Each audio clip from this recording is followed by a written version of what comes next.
him. I want to watch the news. Are you making headway at least? This is the news.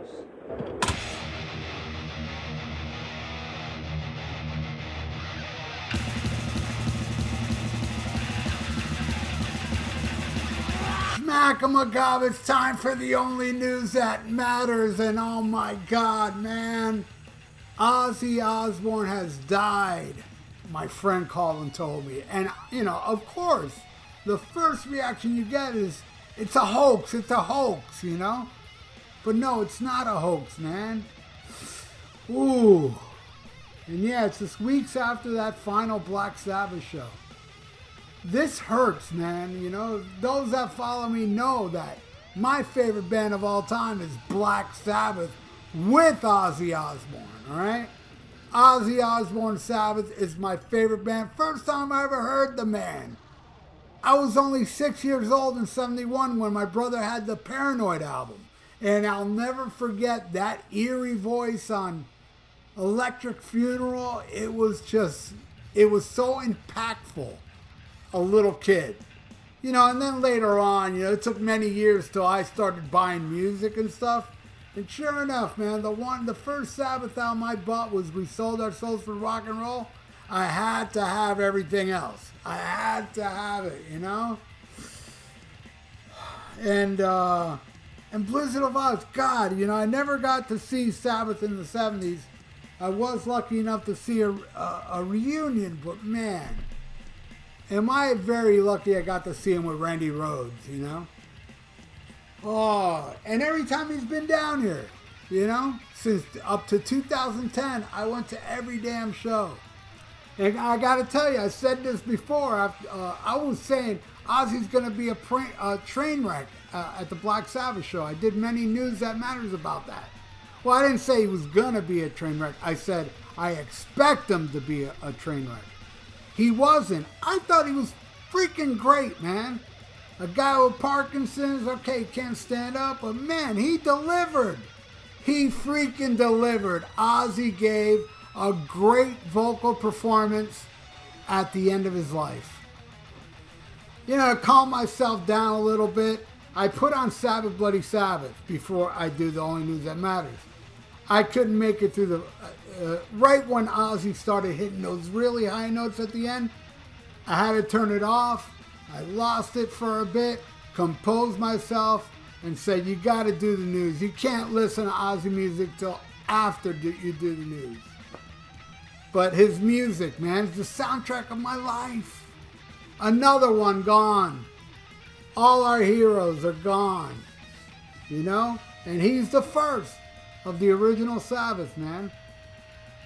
You know, a lot of people thought it would be Bill, but we all don't know. But look at the situation Sabbath is in. You got Tony Iommi up there on stage fighting cancer, all right? You got Bill Ward that has a heart condition up there. You have Geezer Butler, who was suffering a long term of the COVID disease thing. All four of them went up there and kicked ass. Sabbath ended it right, man. This is justice to me. Because I'm thinking, damn, Sabbath 13, I didn't like it, and it's lame to end that way. No. They end with the original four on stage weeks before Ozzy dies. Come on. And delivered it. Crushed it. You know? My God, man. Ozzy rules. I have a shirt that says Ozzy rules, and that's the most kick-ass shirt I own, man. And I got to meet Ozzy twice, man. My friend was friends with a cameraman that shot for the Spanish MTV, Spanish Headbangers Ball, actually. And Ozzy was going to be there on a Friday. My friend told me about this. He even gave me his tour book. Look, get Ozzy to sign this. So I went with a few albums, and my God, what an experience. I'm sitting in the waiting room, the glass waiting room. There's this hallway. And who goes walking right past the door? Ozzy and his assistant, Tony. And I'm like, oh, Ozzy over here. And Ozzy just turns around, full of jewelry, and just walks past me. No big deal. It's freaking Ozzy. He doesn't have to fucking acknowledge me. He's Ozzy. But anyway, he does acknowledge me later because I became friendly with the host of Headbangers Ball that day. And when they interviewed Ozzy, the host invited me in, and I'm sitting right in front of Ozzy Osbourne. I swear, it was only me and the cameraman, right? And Ozzy was joking around, and he would look straight at me when he would joke around on some things, and I'd be like, this is surreal, you know? So, after the interview, Alfonso, that was the name of the host, he said, come on, because he saw I had the stuff to sign. Come on and meet Ozzy. Ozzy's in the little dressing room place. Takes me in. Ozzy's sitting on the couch. Alfonso goes, Ozzy, this is my friend Ralph. And Ozzy puts out his hand full of jewelry, shakes my hand, how you doing, Ralph? And then, I swear he did this, man. He patted on the couch. Sit down. He saw I had a lot of stuff to sign. So I'm like passing him these records, talking to him, and he was super cool. And then I said to him, because look, this was back before the internet days, right? I didn't know.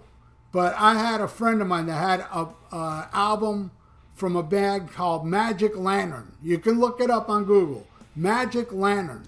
And the guy in the band looks just like Ozzy Osbourne, right? And the guy's name is Ozzy Osbourne. Look it up. Well, anyway, I said that to him. I go, Ozzy, were you ever in a band called Magic Lantern? And he laughed and he goes, no. He goes, that's some other bloke called John Osborne. Or maybe the guy in Magic Lantern was called John Osborne.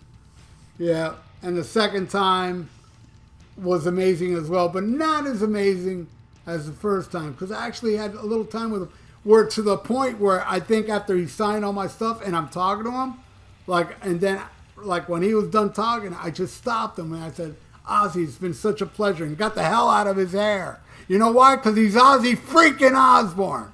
That was too much time I had with him. I love you, Ozzy. And thank you all for watching The Only News That Matters, man.